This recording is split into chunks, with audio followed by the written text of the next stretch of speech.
Story Times کے معزز دوستو، السلام علیکم۔ صبح صادق کے دھندلکے میں، روشن اور گرم دوپہر میں، سرمئی شام میں، اور پھر رات کی تاریکی میں روزانہ دنیا کے گوشے گوشے میں ایک آواز اذان کی صورت میں بلند ہوتی ہے۔ یہ آواز 1400 سالوں سے اسی تسلسل کے ساتھ بلند ہو رہی ہے۔ اللہ سب سے بڑا ہے، اللہ سب سے بڑا ہے۔ وہ زمین پر سب سے پہلے ان کلمات کو بلند کرنے کی سعادت جس شخص کے حصے میں آئی، وہ نہ تو بہت دولت مند تھے اور نہ ہی بہت بااثر، اور نہ ان کے حسن و جمال کے لوگوں کو متوجہ کیا تھا، بلکہ وہ ایک حبشی غلام تھے جن کی رنگت سیاہ تھی، آنکھیں سرخ اور ہونٹ موٹے تھے۔ ان کا دل نہایت حسین تھا۔ حضرت بلال حبشی رضی اللہ عنہ ان 7 صادقین میں سے ہیں جو ابتدائے اسلام ہی میں مسلمان ہو گئے تھے۔ حضرت بلال رضی اللہ عنہ امیہ بن خلف کے غلام تھے اور بکریاں چرانے کا فرض ادا کرتے تھے۔ ایک دن ایک آواز آئی، اے چرواہے، کیا تمہارے پاس دودھ ہے؟ آواز دینے والے حضرت محمد صلی اللہ علیہ وآلہ وسلم تھے جو اپنے رفیق حضرت ابوبکر صدیق رضی اللہ عنہ کے ساتھ غار حرا میں موجود تھے۔ حضرت بلال رضی اللہ عنہ آواز سن کر قریب آئے اور عرض کیا، جناب، میری بکریوں میں کوئی بکری دودھ دینے والی نہیں، اس لیے معذرت چاہتا ہوں کہ آپ کی تمنا پوری نہ کر سکوں گا۔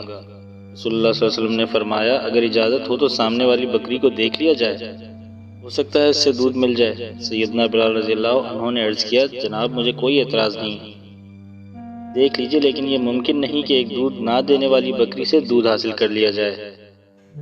حضور صلی اللہ علیہ وسلم نے ارشاد فرمایا، اجازت دینا تیرا کام اور بکری کے تھنوں میں دودھ بھر دینا اللہ تعالیٰ کا کام۔ حضرت بلال رضی اللہ عنہ نے بکری پیش خدمت کی۔ رسول اللہ صلی اللہ علیہ وسلم نے اللہ کا نام لے کر جب بکری کے تھنوں کو ہاتھ لگایا تو بکری کے تھنوں سے دودھ جاری ہو گیا۔ اسی دن سے سیدنا بلال رضی اللہ عنہ رسول اللہ صلی اللہ علیہ وسلم کے گرویدہ ہو گئے۔ ایک رات رسول اللہ صلی اللہ علیہ وسلم مکہ کی ایک گلی سے گزر رہے تھے کہ کسی کے رونے کی آواز سنی۔ آواز میں اتنا درد تھا کہ آپ صلی اللہ علیہ وآلہ وسلم بے اختیار اس گھر میں داخل ہو گئے۔ دیکھا تو وہی غلام چرواہا چکی پیس رہا تھا اور زار و قطار رو رہا تھا۔ آپ صلی اللہ علیہ وسلم نے اس سے رونے کی وجہ پوچھی تو اس نے بتایا کہ میں وہی غلام ہوں، سارا دن اپنے مالک کی بکریاں چراتا ہوں، شام کو تھک کر جب گھر آتا ہوں تو میرا مالک مجھے گندم کی ایک بوری پیسنے کے لیے دے دیتا ہے، جس کو پیسنے میں ساری رات لگ جاتی ہے۔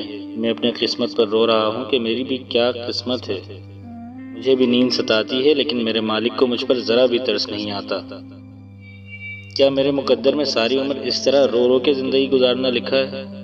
نبی کریم صلی اللہ علیہ وسلم نے فرمایا کہ میں تمہارے مالک سے کہہ کر تمہاری مشقت تو کم نہیں کروا سکتا کیونکہ وہ میری بات نہیں مانے گا۔ ہاں، میں تمہاری تھوڑی مدد کر سکتا ہوں کہ تم سو جاؤ اور میں تمہاری جگہ پر چکی پیستا ہوں۔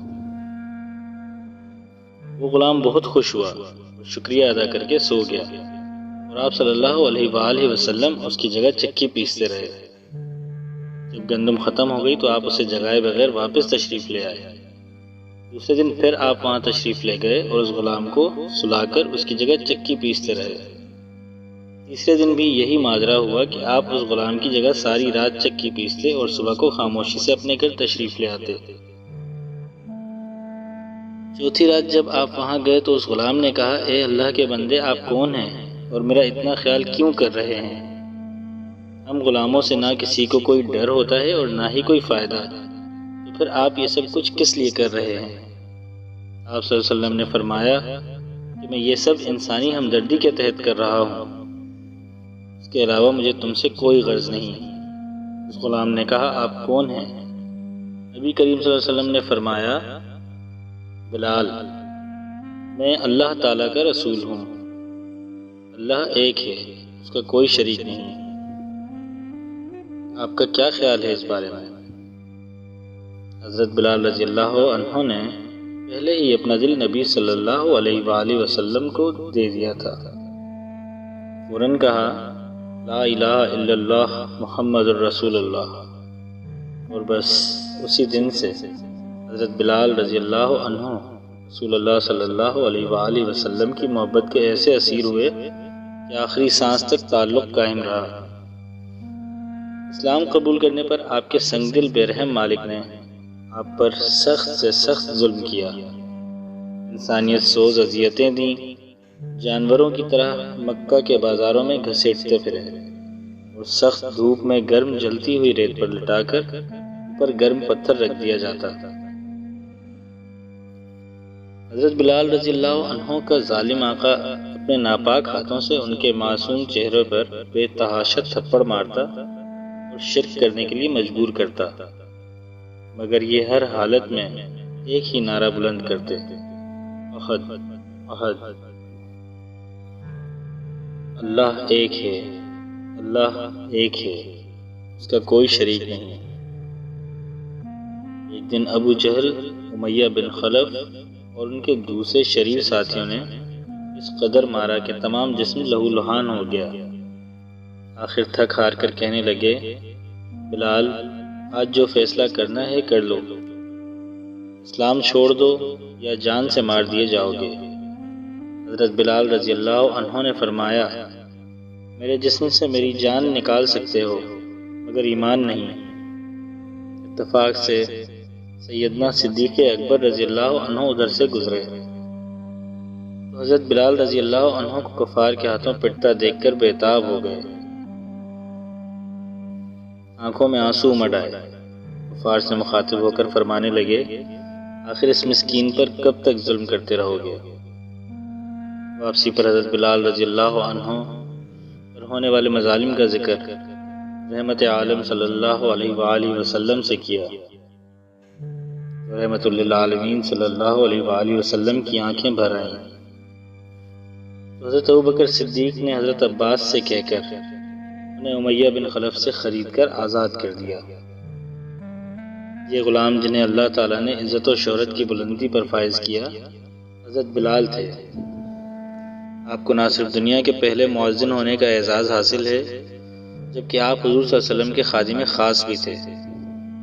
آپ کی خوش نصیبی کا اندازہ اس بات سے لگایا جا سکتا ہے کہ رسول پاک صلی اللہ علیہ وآلہ وسلم نے آپ کے بارے میں ارشاد فرمایا، بلال کس قدر اچھا آدمی ہے، وہ تمام مؤذنوں کا سردار ہے۔ بلال کی کنیت ابو عبداللہ تھی، والد کا نام رباح اور والدہ کا نام امامہ تھا۔ آپ حبشی نژاد غلام تھے۔ آپ مکہ میں پیدا ہوئے۔ آپ کی پرورش قریش کے مشہور قبیلے بنو جمع میں ہوئی۔ یہ ایک عجیب اتفاق ہے کہ رسول اللہ صلی اللہ علیہ وسلم کے 3 مؤذنوں بلال، ابو مخدورہ اور عمرہ ابن کلثوم نے مکے کے اس قبیلے میں پرورش پائی۔ حضرت بلال حبشی مسجد نبوی کے ہمیشہ مؤذن رہے۔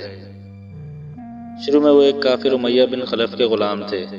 اسلام لانے کے بعد انہیں طرح طرح کی تکلیفیں دی جاتی تھیں۔ امیہ بن خلف جو مسلمانوں کا سخت دشمن تھا، ان کو سخت گرمی میں دوپہر کے وقت تپتی ہوئی ریت پر لٹا کر ان کے سینے پر پتھر کی بڑی سل رکھ دیتا تھا تاکہ وہ حرکت نہ کر سکیں، مگر وہ اس حالت میں بھی احد احد کہتے تھے۔ انہیں ملک کے لڑکوں کے، مکہ کے لڑکوں کے حوالے کر دیا جاتا کہ وہ ان کو گلی کوچوں میں گھسیٹتے پھرتے اور یہ تھے کہ اللہ ایک ہے کی صدا لگاتے۔ اس کا انہیں یہ صلہ ملا کہ حضور اکرم صلی اللہ علیہ وآلہ وسلم کے دربار میں مؤذن بنے اور سفر میں ہمیشہ اذان کی خدمت ان کے سپرد ہوئی۔ یہ کامل عشق و محبت کا جذبہ تھا جو بلال کو کسی وقت بھی اپنے محبوب آقا سے جدا نہ ہونے دیتا تھا۔ وہ حضور صلی اللہ علیہ وسلم کی ادنا سی تکلیف بھی برداشت نہ کر سکتے تھے اور ہر وقت خدمت کے لیے تیار رہتے تھے، خواہ حضور انہیں وہ خدمت بجا لانے کا ارشاد فرماتے یا نہ فرماتے۔ سفر کے دوران میں جب دوپہر میں دھوپ شدت اختیار کر لیتی تو حضرت بلال بغیر کہے رسول صلی اللہ علیہ وآلہ وسلم کے سر پر چادر تان دیتے۔ غزوات کے موقعوں پر وہ میدان جنگ سے کچھ دور ایک سائبان کھڑا کر دیتے جہاں سے حضور جنگ کا نظارہ کرتے اور مناسب ضروری ہدایات دیتے رہتے تھے۔ جب تک جنگ جاری رہتی حضرت بلال برابر میدان جنگ اور حضور صلی اللہ علیہ وسلم کے خیمے کے درمیان چکر لگاتے رہتے اور حضور صلی اللہ علیہ وآلہ وسلم کے احکام اور ضروری ہدایات فوج تک پہنچاتے رہتے۔ جب رسول صلی اللہ علیہ وآلہ وسلم فاتحانہ شان سے مکہ میں داخل ہوئے تو آپ صلی اللہ علیہ وآلہ وسلم نے بلال کو حکم دیا کہ وہ کعبہ کی چھت پر کھڑے ہو کر اذان دیں۔ جس وقت بلال کی اذان مکے میں گونجی اور اشہد ان لا الہ الا اللہ کے الفاظ ان کے منہ سے نکلے مشرکین کے دل رنج و علم سے بھر گئے۔ ایک دفعہ عالم کشف میں رسول اللہ صلی اللہ علیہ وسلم کو جنت کا نظارہ دکھایا گیا اور آپ صلی اللہ علیہ وآلہ وسلم نے اپنے آگے بلال کے قدموں کی آواز سنی۔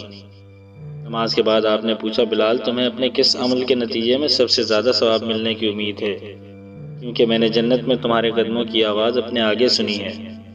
حضرت بلال کی کثر نفسی دیکھیں کہ اس وقت نہ انہوں نے اپنے زہد و قناعت کا ذکر کیا، نہ جہاد فی سبیل اللہ کا، نہ ان تکلیف و مصائب کا جو آپ کو راہ حق میں اٹھانی پڑیں اور جنہیں آپ نے بڑے صبر و استقلال سے برداشت کیا، اور نہ اپنی اطاعت و فرما برداری کا، بلکہ صرف یہ کہا میں نے اسلام کے دوران کوئی ایسا غیر معمولی عمل نہیں کیا جس کے بنا پر میں بارگاہ خدا سے خاص ثواب کا مستحق ٹھہرایا جاؤں۔ البتہ اتنا ضرور ہے کہ میں ہر وضو کے بعد 2 رکعت نفل پڑھ لیتا ہوں۔ ابتدا میں مسلمانوں کو نماز کے لیے بلانے کی خاطر طبل بجانے کی تجویز بھی تھی۔ آغاز اسلام میں اذان کا وجود نہ تھا، لہٰذا ایسا طریقہ سوچنا شروع کیا گیا جس سے دور دور تک پھیلے ہوئے لوگوں کو نماز کے لیے اکٹھا کیا جا سکے۔ اذان کا حکم نازل ہونے سے پہلے رسول اکرم صلی اللہ علیہ وآلہ وسلم کا ایک منادی کسی اونچی جگہ پر کھڑے ہو کر بلند آواز سے یہ الفاظ کہتا، الصلاۃ الجامعہ، نماز کھڑے ہونے کا وقت آ گیا ہے۔ یہ آواز سن کر لوگ نماز کے لیے مسجد میں جمع ہو جاتے۔ جب قبلہ بیت المقدس سے ہٹا کر خانہ کعبہ کی جانب کر دیا گیا تو مسلمانوں کو اس امر کا احساس پیدا ہوا کہ کوئی ایسا طریقہ ہونا چاہیے جس سے دور دور لوگ بآسانی نماز کے لیے جمع ہوں۔ بعض لوگوں نے کہا کہ اس غرض کے لیے طبل بجانا چاہیے، بعض نے ناقوس بجانے کی صلاح دی، بعض نے کہا کہ کسی بلند ٹیلے پر آگ جلا دینی چاہیے، لیکن کسی بات پر فیصلہ نہ ہو سکا۔ ایک صحابی عبداللہ بن زید خزرجی اسی فکر میں گھر پہنچے۔ گھر والوں نے کھانے کو پوچھا لیکن انہوں نے کھانے سے انکار کر دیا اور کہا کہ رسول صلی اللہ علیہ وسلم کو نماز کے لیے لوگوں کو بلانے کے مسئلہ نے پریشان کیا ہوا ہے، میں جب تک اس مسئلے کا حل تلاش نہ کر لوں کھانا نہ کھاؤں گا۔ رات کو سوتے میں انہوں نے خواب میں اذان کے الفاظ سنے۔ آپ نے دیکھا کہ ایک شخص نے اذان کے الفاظ مسجد کی چھت پر کھڑے ہو کر بلند آواز سے کہے اور یہ الفاظ کہہ کر وہ کچھ دیر کے لیے بیٹھ گیا اور پھر کھڑے ہو کر نماز کی اقامت کی جو انہی الفاظ پر مشتمل تھی جن الفاظ میں اذان دی گئی تھی۔ عبداللہ بن زید بیدار ہوتے ہیں حضور صلی اللہ علیہ وسلم کی خدمت میں حاضر ہوئے اور رات والا واقعہ حضور صلی اللہ علیہ وسلم کے گوشے گزار کر دیا۔ حضور صلی اللہ علیہ وسلم نے فرمایا تم بلال کے پاس جا کر انہیں یہ الفاظ یاد کرا دو اور انہیں کہو کہ وہ ہر نماز کے وقت بآواز بلند یہ الفاظ دہرایا کریں۔ جب پہلی بار حضرت بلال کی زبان سے یہ الفاظ نکل کر مدینہ کی فضا میں گونجے تو پھر حضرت عمر رسول اکرم صلی اللہ علیہ وسلم کی خدمت میں حاضر ہوئے اور عرض کیا، یا رسول اللہ صلی اللہ علیہ وسلم میں نے بھی آج رات خواب میں ایک شخص کو یہی الفاظ کہتے سنا ہے۔ اس طرح اذان کا آغاز ہوا جو تا قیامت جاری رہے گا۔ حضرت بلال حضور کے دربار میں مؤذن بنے اور سفر میں ہمیشہ اذان کی خدمت ان کے سپرد ہوتی۔ حضور کے وصال کے بعد مدینہ طیبہ میں رہنا اور حضور کی جگہ کو خالی دیکھنا مشکل ہو گیا، اس لیے ارادہ کیا کہ اپنی زندگی کے بچے ہوئے دن جہاد میں گزار دوں، اس لیے جہاد میں شرکت کی نیت سے چل دیے۔ ایک عرصہ تک مدینہ منورہ لوٹ کر نہیں آئے۔ ایک رات حضور کی خواب میں زیارت کی۔ حضور نے فرمایا، بلال یہ کیا ظلم ہے، ہمارے پاس کبھی لوٹ کر نہیں آئے۔ وہاں کھلنے پر مدینہ طیبہ حاضر ہوئے۔ حضرت حسین نے اذان کی فرمائش کی۔ لاڈلوں کی فرمائش ایسی نہیں تھی کہ انکار کی گنجائش ہوتی۔ اذان کہنا شروع کی اور مدینہ میں حضور کے زمانہ کی اذان کانوں میں پڑھ کر کوہرام مچ گیا۔ عورتیں تک روتی ہوئی گھر سے نکل پڑیں۔ چند روز قیام کے بعد واپس ہوئے اور دمشق میں وصال ہوا۔ اللہ ان کی قبر پر ڈھیروں رحمتیں نازل کرے۔